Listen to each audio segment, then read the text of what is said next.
gouvernement a proposé un budget de 16 milliards de dollars. Vous allez contraire à budget pour le propagande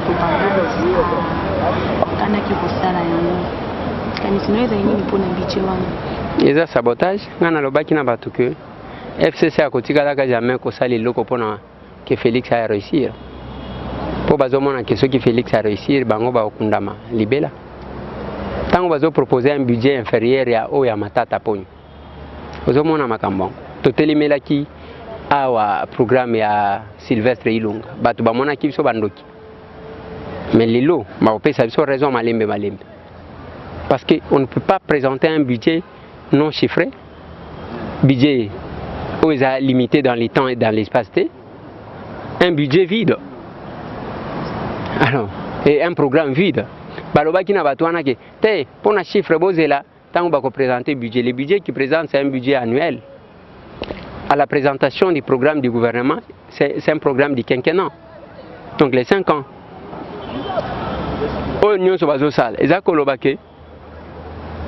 Le système continue de balingi batali sabiso. Parce que tous les bambi. Conseiller spécial et chef de l'État en matière de lutte contre la corruption. Alors que ils en a 15 milliards et bunga chaque année. Au Baïbaka, selon l'Ouzol, 15 milliards. Mais ceux qui ont 15 milliards, il y a l'Ouzol. Tous même 5 au Yabamatata, n'abatu misusu, n'abatiba 5 milliards n'abang. On a un budget de 20 milliards. Quand le chef de l'État propose que l'enseignement doit prendre 20%, Eza Kolobanin, Eza Koloba qui lui rêve, le chef de l'État a besoin d'un budget minimum de 15 milliards. Dans le baki na batoake, ceux qui ont un budget à moins de 16 milliards, beaucoup comprendre que rien ne va changer. Dans les 7 milliards, on va proposer. Enseignement, ce qui est 2,6. Et à combien? La sécurité de notre pays. Et que ça les mandengeni. Donc vous trouvez qu'il y a vraiment un problème sérieux.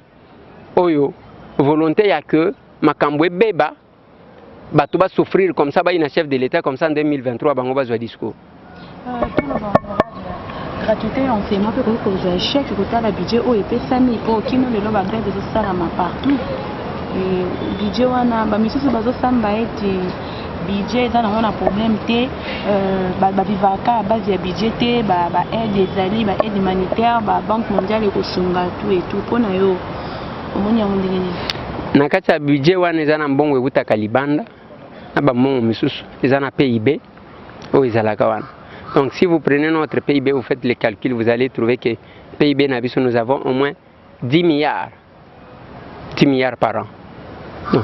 Et ça, yo mboka mobimba, ozolo bake, batu bako vivre na ba aide. C'est quand même bizarre. On ne doit pas compter sur ba aide et batu. On doit compter d'abord sur ce que nous pouvons avoir. Mais la mobilisation des recettes, les loso qui ba yokani, ba solo ina batu, o ya ba régie financière. Ba imposer bango que ba multiplier ba mbongo na bango o bazokoti vous allez voir na utikolo ba ipande ko mususu ba cha DG moko awa na DGI au bout de 6 mois alekisi même mbongo ya une année. Donc bato bazo iba mbongo yango zo mona bato bazana ba régie financière wana soki olingo longola mutu akobwa kilombaso tout simplement parce que bazakona ba vandeli mbongo. Et moi-même le Premier ministre, Ilunga Ilukamba, il m'a dit un jour que Azalaka ministre de la Justice et la Finance, à l'Obananga que chaque samedi, le responsable Bakabolaka, les 3 quarts, il y a recette Naban. Donc c'est quand même bizarre et c'est compliqué. Déjà chèque non pour total à 2,6 na kati ya 7 milliards ko pesa biso montant moko qui est cocaté par rapport na ba proposal to comment ni budget wana ba ko déposer yango te madame budget wana ba ko déposer yango te parce que c'est un budget qui n'a rien à voir na réalité même ba député ndenge to aliao ceux qui otali malam tout ce qui se passe c'est la médiocrité tous les députés là souffrent comme le peuple congolais tal nego zo mona bazo tambola wana bazana ba couloir muto un député azoluka azata $300 à $200. Allez-y comprendre ce qui se passe. Ce budget là ne sera pas déposé comme ça jusqu'à ce que le Premier ministre a kobongi sa budget na avant ayana bongo soki aye kaka epe ndimami na akoya te pona nini aide pona nini aide. On ne va pas déposer le budget avant que les chefs de l'État ne reviennent.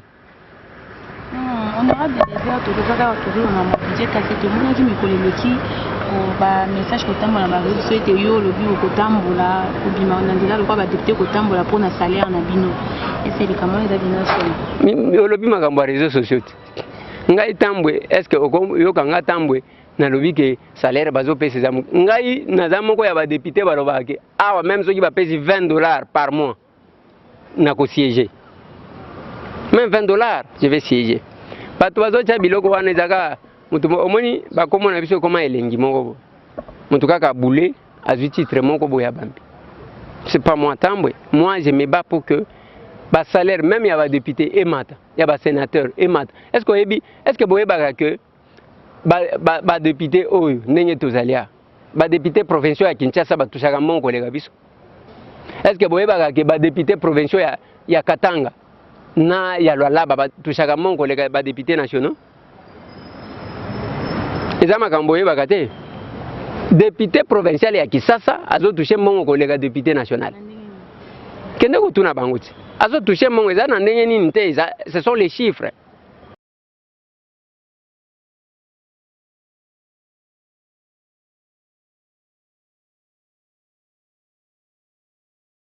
Il a été question de passer en revue tous les problèmes qui se posent.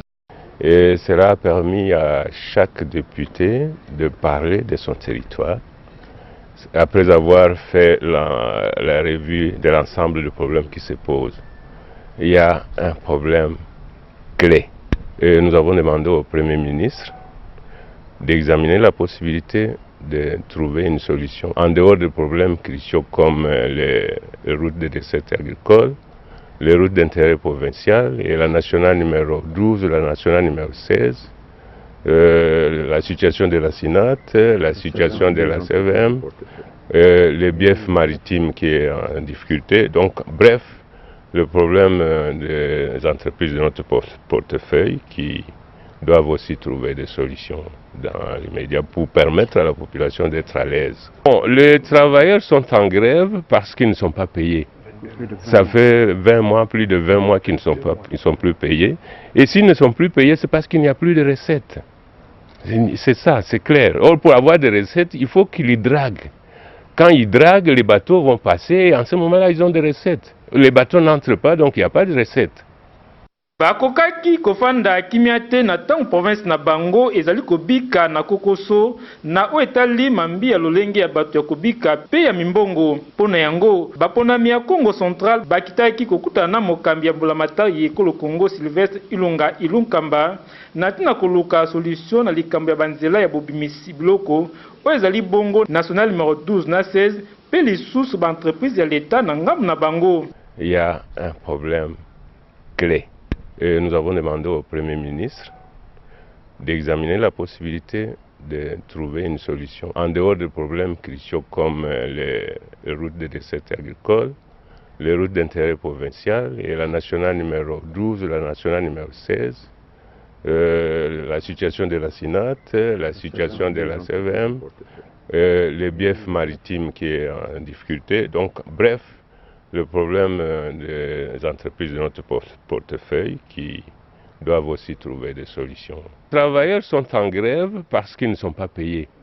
Ça fait 20 mois, plus de 20 mois qu'ils ne sont plus payés. Et s'ils ne sont plus payés, c'est parce qu'il n'y a plus de recettes. C'est ça, c'est clair. Or, pour avoir des recettes, il faut qu'ils les draguent. Quand ils draguent, les bateaux vont passer et en ce moment-là, ils ont des recettes. Les bateaux n'entrent pas, donc il n'y a pas de recettes. Je crois que c'est clair. Hein?